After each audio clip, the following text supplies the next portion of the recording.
Bismillahirrahmanirrahim. Bismillahirrahmanirrahim. Assalamualaikum warahmatullahi wabarakatuh. Perkenalkan, nama saya Taqwallah, mahasiswa Magister Ilmu Hukum dengan nomor pokok mahasiswa 2103 20 10 10001 dengan mata kuliah Hukum Islam yang diasuh oleh Dr. Ali Abu Bakar MAG. Pada kesempatan kali ini saya akan menjelaskan ringkasan buku Hukum Islam karangan Profesor Haji Muhammad Daud Ali SH dengan judul Hukum Islam, Pengantar Ilmu Hukum dan Tata Hukum Islam di Indonesia. Profesor Haji Muhammad Daud Ali SH, beliau lahir di Desa Bintang, Takengon, Aceh Tengah, 4 April 1930 dan wafat tanggal 6 Oktober 1998. Beliau adalah guru besar Fakultas Hukum Universitas Indonesia dan beberapa fakultas lain di Jakarta. Buku ini berisikan 4 bab, yaitu bab pertama pendahuluan Islam dan hukum Islam, bab kedua sumber asas-asas hukum Islam dan al-ahkam al-khamsah, bab ketiga sejarah pertumbuhan dan perkembangan hukum Islam, bab keempat hukum Islam di Indonesia. Baik, pada ringkasan ini saya akan mengutip sebagian dari buku ini sebagai sebuah gambaran, yaitu hukum Islam dalam kurikulum Fakultas Hukum yang isinya tentang apa sebab kurikulum tentang hukum Islam ini ada dalam kurikulum Fakultas Hukum. Alasan yang pertama yaitu alasan sejarah. Hukum Islam atau yang mereka sering sebut Muhammadin Reh diajarkan di semua sekolah tinggi fakultas hukum yang didirikan oleh pemerintah zaman Belanda dahulu. Akan tetapi nama tersebut tidak tepat dengan hukum Islam, sebab berbeda dengan hukum-hukum lainnya. Hukum Islam adalah hukum yang bersumber dari agama Islam yang berasal dari Tuhan Yang Maha Esa. Alasan yang kedua adalah alasan penduduk. Hampir 90% penduduk Indonesia itu beragama Islam.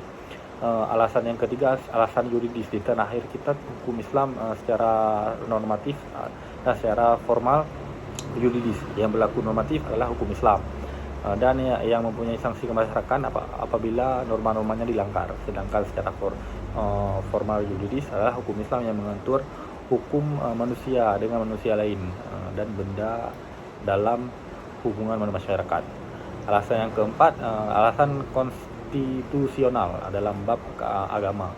Alasan ini tercantum dalam pasal 29 ayat 1 Undang-Undang Dasar 1945. Dinyatakan bahwa negara Republik Indonesia berdasarkan ketuhanan Yang Maha Esa merupakan dasar kehidupan dalam hukum bidang keagamaan. Yang kelima, secara alasan ilmiah. Secara ilmiah bukan orang-orang Islam sendiri saja, tetapi non-Muslim juga mempelajari hukum Islam.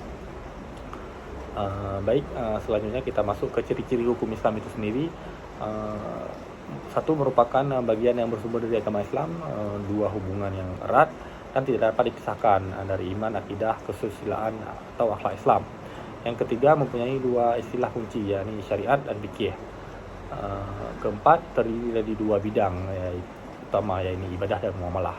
Lima, strukturnya berlapis. Dan yang keenam, mendahulukan kewajiban daripada hak amal dari pahala. 7, dapat dibagi menjadi dua hukum, taklifi dan wad'i. Baik, selanjutnya kita masuk ke bab kedua. Pada bab kedua ini membahas tentang asas hukum Islam dan al-ahkam al-khamsah. Pengertian sumber hukum Islam adalah asal atau tempat pengambilan hukum Islam yang dari hadis Muadz bin Jabal. Dapat disimpulkan sumber-sumber hukum Islam ada 3, yaitu Al-Quran, Sunnah, dan akal pikiran manusia yang memenuhi syarat untuk berijtihad. Selanjutnya, asas-asas hukum Islam itu dibagi beberapa, yaitu asas-asas umum, asas-asas dalam lapangan hukum pidana, 3 asas-asas dalam lapangan hukum perdata, keempat asas-asas hukum perkawinan, asas-asas hukum kewarisan.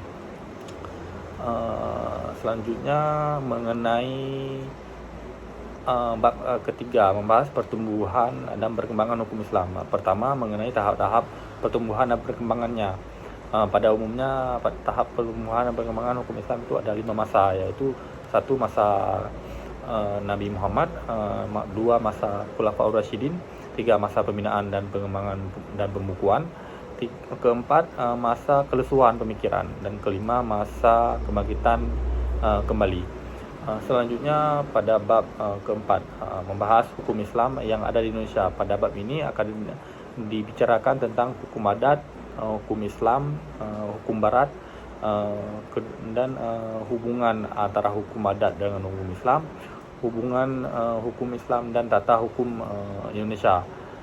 4 hukum Islam dan pembinaan hukum nasional. Kelima, peradilan agama, dan keenam, kompilasi hukum Islam. Baik, selanjutnya saya akan menjelaskan setelah saya meringkas buku ini yang berjudul Hukum Islam, pengantar ilmu hukum dan tata hukum Islam di Indonesia. Adapun perbedaan buku ini dengan buku yang lain yang pernah saya baca adalah buku ini sudah mencakup semua aspek dari hukum Islam itu sendiri sampai ke tata hukum Islam yang ada di Indonesia. Buku ini juga menampilkan contoh-contoh yang relevan, yang bisa diterima oleh kita. Buku hukum Islam ini sangat bagus untuk menambah pengetahuan hukum Islam dari sejarahnya sampai pada perkembangan hukum Islam di Indonesia saat ini. Buku hukum Islam ini selain sebagai pengantar ilmu hukum dan tata hukum Islam di Indonesia, juga menjadi buku silabus untuk mata kuliah hukum Islam. Jadi buku ini sangat baik untuk dibaca oleh kalangan manapun, khususnya mahasiswa, agar pengetahuan tentang agama semakin baik dan dapat lebih berkembang. Selanjutnya hubungan antara buku ini dengan materi perkuliahan mata kuliah hukum Islam. Saya menemukan beberapa pembahasan dari mata kuliah hukum Islam dan beberapa pembahasan tersebut juga terdapat dalam buku hukum Islam ini. Seperti dalam beberapa pertemuan mata kuliah hukum Islam, Bapak menjelaskan tentang konsep-konsep dasar hukum Islam yang terdapat pada halaman 23 tentang kerangka dasar agama dan ajaran Islam, seperti pembahasan syariat, fikih, dan lainnya.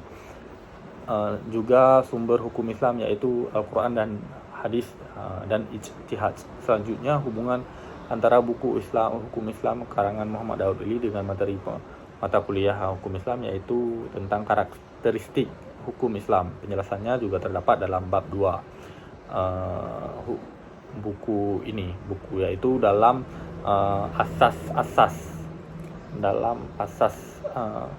asas-asas hukum Islam. Buku ini sudah mencakup semua aspek dari hukum Islam itu sendiri sampai ke tata hukum Islam yang harus dipelajari mahasiswa dalam mata kuliah hukum Islam. Baik, sekian ringkasan singkat dan pendapat saya mengenai buku hukum Islam ini yang karangan oleh Prof. Haji Muhammad Daud Ali. Semoga bisa menjadi pertimbangan Bapak. Saya lebih dan kurang saya mohon maaf. Assalamualaikum warahmatullahi wabarakatuh.